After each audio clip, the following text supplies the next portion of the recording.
We are back today. It's a very nice sunny day here, and we are reading Swami and Friends by R.K. Narayan.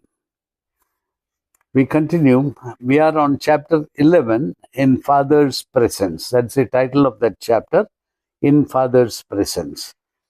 And this happens to be the situation where the father is having a holiday or off day and he is at home. And Swaminathan has got school vacation, so Swaminathan is at home. And so Swaminathan is happily enjoying his holiday when father asks him, why are you not studying? And so we read all that last time. It's a very long chapter. And we have come to this spot in this chapter where the father asks Swaminathan, come here, I'll give you a question in arithmetic and you answer it. So, father asks Swaminathan a simple question. And what is that question? He says, Rama has 10 mangoes with which he wants to earn 15 annas. Krishna wants only 4 mangoes. How much will Krishna have to pay? So, Swaminathan gazed and gazed and gazed, and every time he read it, it seemed to acquire a new meaning. He had the feeling of having stepped into a fearful maze. His mouth began to water at the thought of mangoes. He wondered what made Rama fix 15 annas for 10 mangoes. What kind of man was Rama? Probably he was like Shankar. Somehow one couldn't help feeling that he must have been like Shankar, with his 10 mangoes and his iron determination to get 15 annas. If Rama was like Shankar, Krishna must have been like the pea. Here Swaminathan felt an unaccountable sympathy for Krishna. Have you done the sum? Father asked, looking over the newspaper he was reading. Father, will you tell me if the mangoes were ripe? Swaminathan asked. Father regarded him for a while, smothering a smile, and remarked, do the sum first. I'll tell you whether the fruits were ripe or not afterwards. Swaminathan felt utterly helpless. If only father would tell him whether Rama was trying to sell ripe fruits or unripe fruits. Of what avail would it be to tell him afterwards? He felt strongly that the answer to this question contained the key to the whole problem. It would be scandalous to expect 15 annas for 10 unripe mangoes. But even if he did, it wouldn't be unlike Rama, when Swaminathan was steadily beginning to hate and invest with the darkest qualities. Father, I cannot do this sum, Swaminathan said, pushing away the slate. What? What's the matter with you? You can't solve a simple problem in simple proportion? We are not taught this kind of thing in our school, Swaminathan said. Get this slate here. I'll make you give the answer now. Swaminathan waited with interest for the miracle to happen. Father studied this sum for a second and asked, what is the price of 10 mangoes? Swaminathan looked over the sum to find out which part of the sum contained an answer to this question. I don't know, he said. You seem to be an extraordinary idiot. Now read the sum. Come on, how much does Rama expect for 10 mangoes? 15 annas, of course, said Swaminathan. Swaminathan thought, but how could that be the price? Just price. It was very well for Rama to expect it in his avarice, but was it the right price? And then there was the obscure point whether the mangoes were ripe or not. If they were ripe, 15 annas might not be an improbable price, if only he could get more light on this point. How much does Rama want for his 10 mangoes? Father asked again. 15 annas, replied Swaminathan without conviction. Very good. How many mangoes does Krishna want? 4. What is the price of 4? Father seemed to delight in torturing him. How could he know? How could he know what the fool Krishna would pay? Look here, boy. I have half a mind to thrash you. What have you in your head? 10 mangoes cost 15 annas. What's the price of one? Come on. If you don't say that, then by the time his hand took Swaminathan's ear and gently twisted it. Swaminathan could not open his mouth because he could not decide whether the solution lay in the realm of addition, subtraction, multiplication, or division. The longer he hesitated, the more violent the twist was becoming. In the end, when the father was waiting with a scowl for an answer, he received only a squeal from his son. Poor boy, he squealed. I'm not going to leave you till you tell me how much a single mango costs at 15 annas for 10. What was the matter with father? Swaminathan kept blinking. Where was the urgency to know this price? Anyway, if father wanted so badly to know instead of harassing him, let him go to the market and find out. The whole brood of Ramas and Krishnas and their endless transactions with odd quantities of mangoes and fractions of money were getting disgusting. Father admitted defeat by declaring one mango costs 15 over 10 annas. Simplified.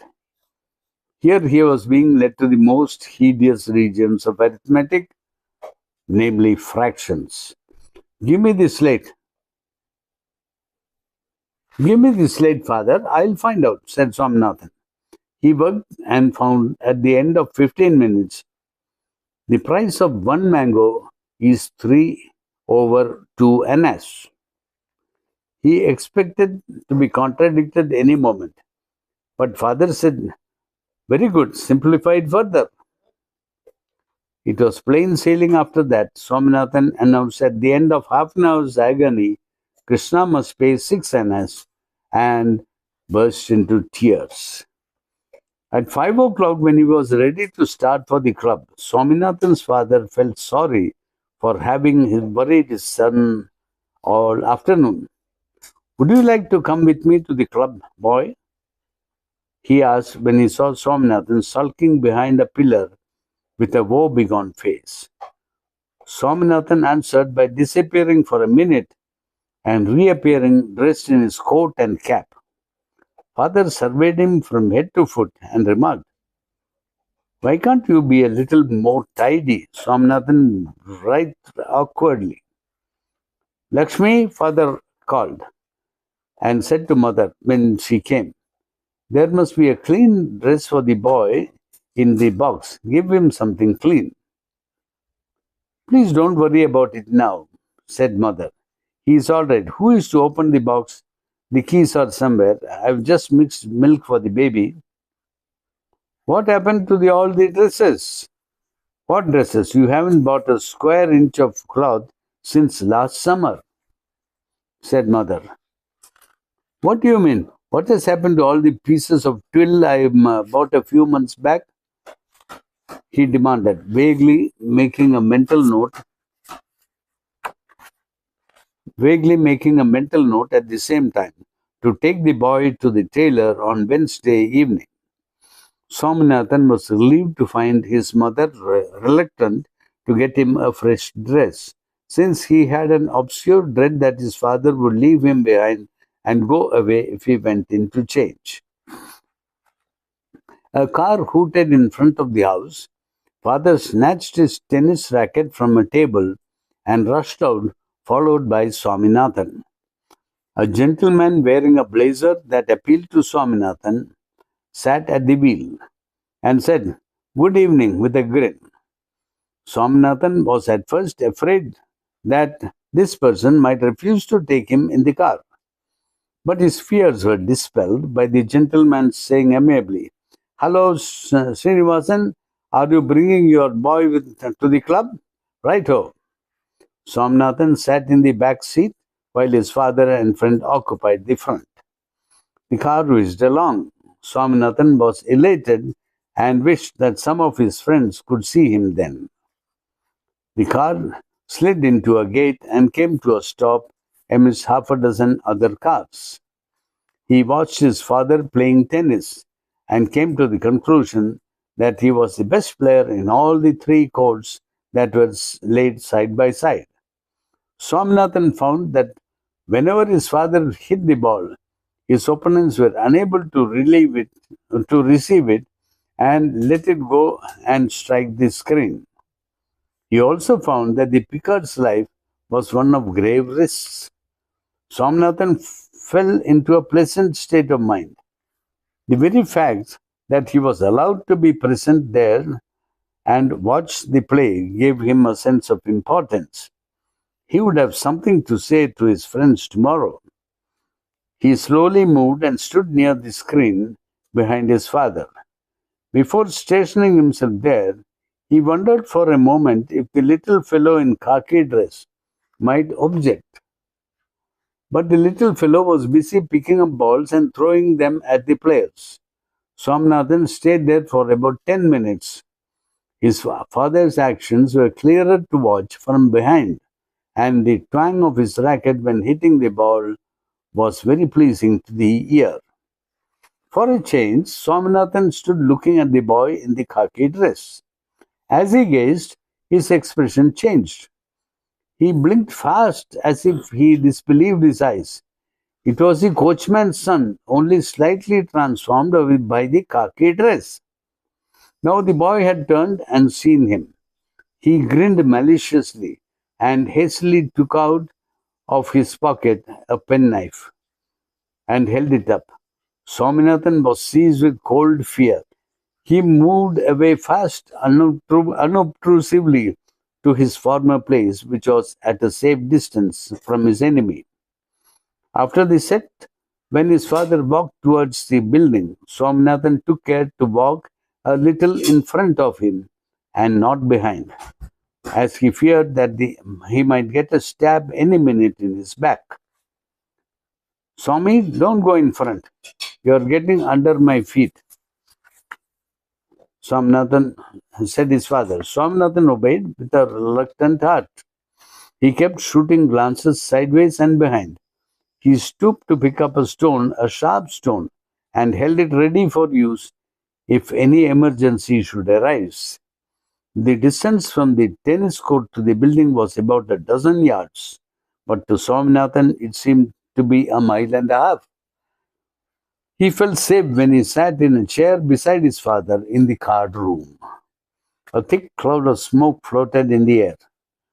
Father was shuffling and throwing cards with great zest.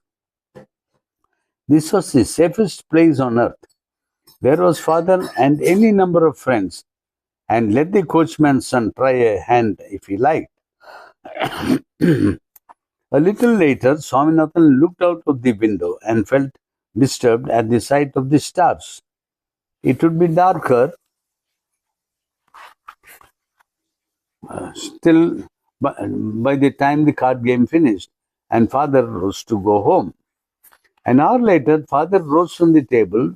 Swaminathan was in a highly nervous state when he got down the last step of the building. There were unknown dangers lurking in this darkness around. He was no doubt secured between father and his friend. That thought was encouraging. But Swaminathan felt at the same time that it would have been better if all the persons in the card room had escorted him to the car. He needed all the guarding he could get, and some more. Probably by this time the boy had gone out and brought a huge gang of assassins and was waiting for him.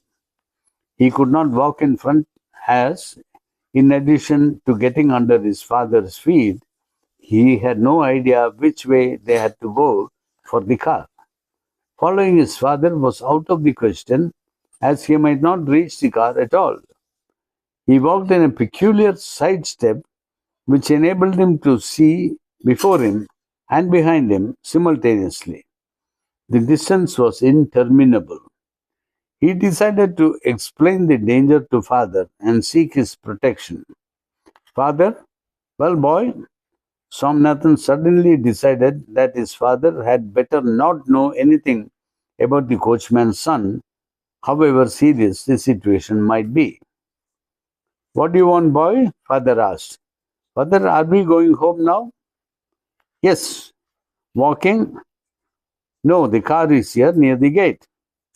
When they came to the car, Swaminathan got in first and occupied the center of the back seat. He was still in suspense. Father's friend was taking time to start the car. Swaminathan was sitting all alone in the back seat, very far behind father and his friend.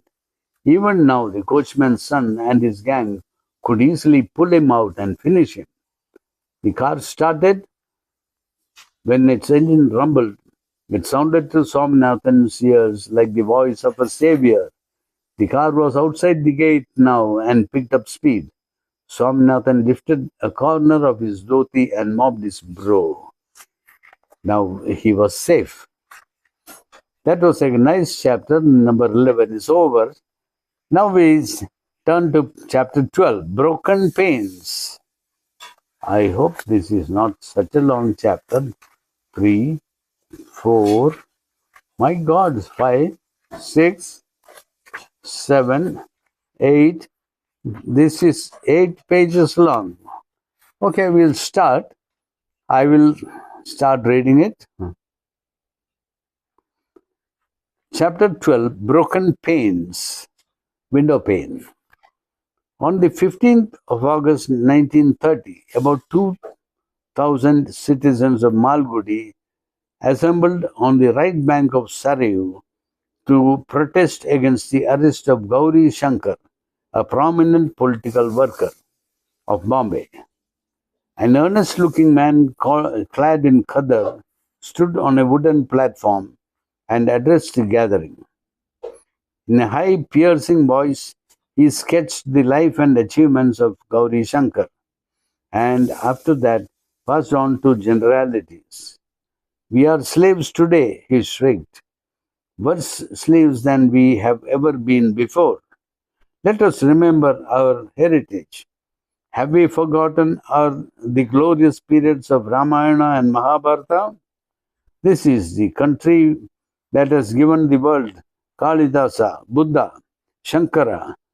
Our ships sailed the high seas and we had reached the height of civilization when the Englishman ate raw flesh and wandered in the jungles nude.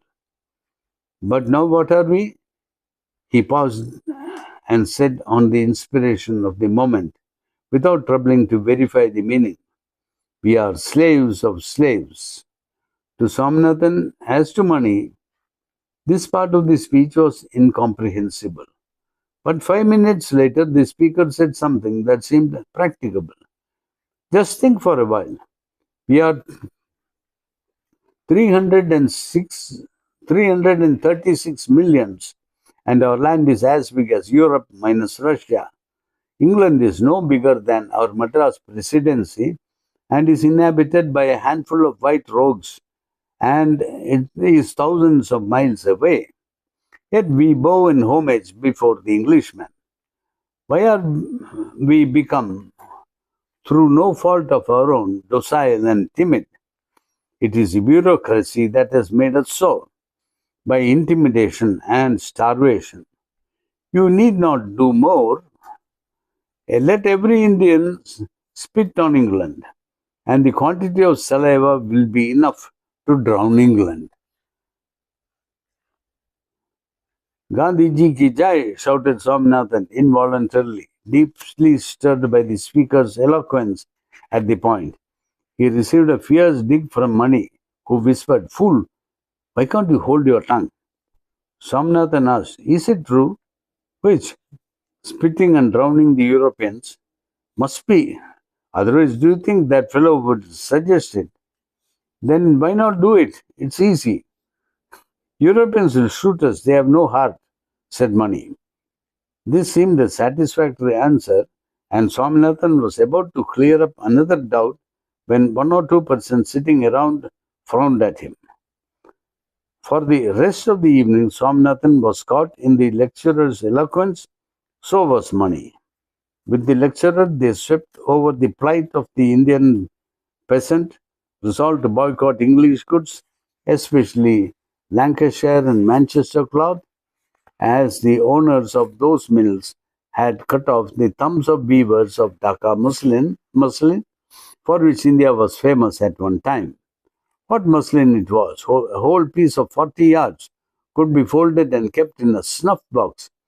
The persons who cut off the thumbs of such weavers deserved the first punishment possible, and Swaminathan was going to meet it out by wearing only khadi, the rough homespun. He looked at the dress he was just then wearing. In chagrin, Mani, he said in a low voice, "Have you any idea what I am wearing?" Mani examined Swaminathan's coat and declared, "Oh, it is Lancashire cloth." "How do you know it?" Mani glared at him in answer. "What are you wearing?" asked Swaminathan. "Of course, Khadar. Do you think I'll pay a paisa to those Lancashire devils? No, they won't get it out of me." Swaminathan had his own doubts over this statement, but he preferred to keep quiet and wished that he had come out in the nude rather than in what he believed to be Lancashire cloth. A great cry burst from the crowd, "Bharat Mata ki Jai!" And then there were cries of "Gandhi ji ki Jai!" After that came a kind of mournful national song. The evening's program closed with a bonfire for foreign cloth. It was already dark. Suddenly the darkness was lit up by a red glare. A fire was lighted. A couple of boys wearing Gandhi caps went round begging people to burn their foreign cloth.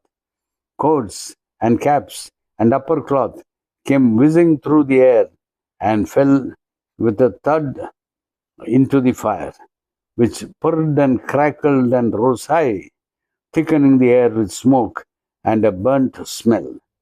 People moved about like dim shadows in the red glare. Swaminathan was watching the scene with little shivers of joy going down his spine. Somebody asked him, "Young man, do you want your country to remain in eternal slavery?" "No, no," Swaminathan said. "But you are wearing a foreign cap." Swaminathan quailed with shame. "Oh, I didn't notice," he said, and removing his cap, flung it onto the fire with a feeling that he was saving his country. So we'll stop here because, as we saw, this chapter is very long and the light is going down. It has been a nice reading. Thank you. Bye.